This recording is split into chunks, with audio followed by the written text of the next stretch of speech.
I'm one of the muralists. Okay. So to me, after 42 years of painting murals here, one of the great things is that I have no censorship on all of the murals. Nobody has told us, oh, don't paint Che Guevara there. Don't paint a calaca there. Because I remember the first time we painted a calaca, people were driving off the freeway and says, hey, how come you're painting skeletons out there? Right, Like right. 40 some years ago. Right. So that's a really important thing for an artist to have no censorship. But the significance of Chicano Park is so different facets of it. But the fact is that this is a place that we took over by force, that the community feels solidarity with it, you know, and it also documents parts of our history that have gone on the past 40 years. So it's got so many. It has issues. Chicanos, we've been dealing with our art through issues, you know. And it brings out the issues, and it's the same issues that we still have. We still have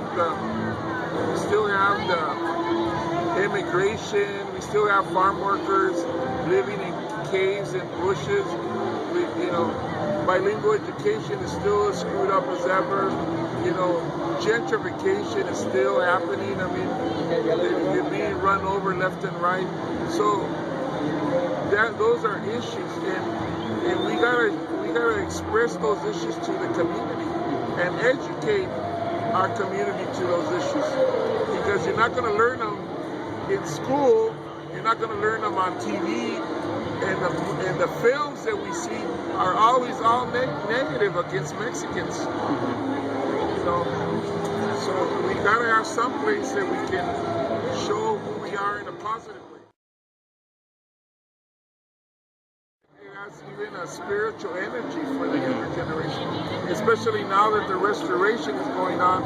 They can see that it's not just some old murals that belonged in the past, but now that they're revitalized, they see them as part of the future as well as them, and in the future they see them, you know, fresh. Younger generations are very unconscious of a lot of issues.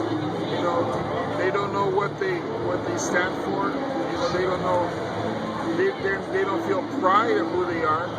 They don't know their heritage. They don't have role models. I mean, I can go on and on, man. I mean, it's very negative. Right. Are there any remedies that you feel that could be implemented? Well, the thing is that because we're not empowered in society, so we don't document our own history. As far as in this society, Mexicans, we don't even exist. And if they do find a film about us, it's negative. We're drug traffickers, gang members, or something negative. So, you know, where are we going to learn it? I know people say, oh, Google it, but I don't trust that much. Right. Yeah, a lot more. The murals are standing out more and more.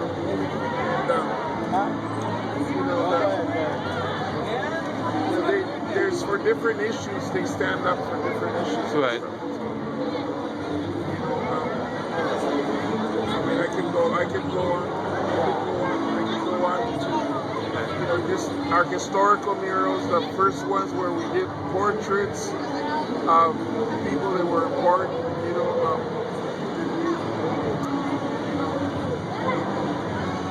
There's so many different ones that have different things, you know, like the Mexican muralists. You know how important the Mexican muralists were to Chicano muralists. There's a historical part of the art part. The art, I think one of the things that Mexicans see art in a very respectful way, and they appreciate it as something that transcends politics and a lot of other things. They trust artists because we're connected to certain things that the rest of society isn't. So art has a way to give information to people that they trust. There's a trust part of it.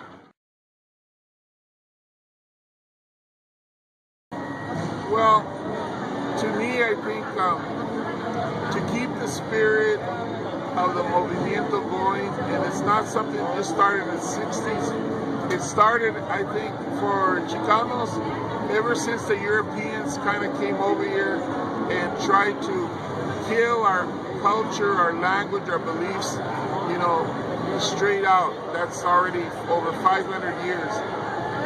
And then to think of art as part of a tool for that change, that we to trust that art, to try to do art as part of the solution to some of these issues.